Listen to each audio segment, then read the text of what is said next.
তাহলে তুমি গুলি কেন করলেন? দাদা ঝামেলা নেই हो गया গুলি কেন করলেন? হ্যাঁ করুক না তোর আমার শুনিবে না তুই কেন করছিস? হ্যাঁ ঠিক আছে মানে ইন্ডিয়ার পরিস্থিতি খুবই খারাপ। ইন্ডিয়ার দালাল নাকি? হ্যাঁ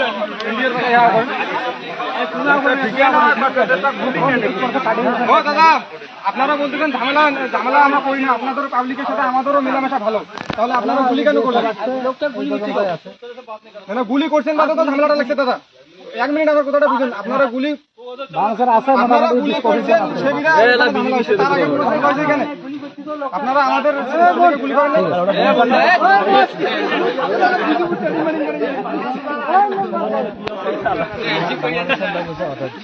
क्या दादा, यह बांग्लादेश हो गया, इंडिया नहीं हो गया तो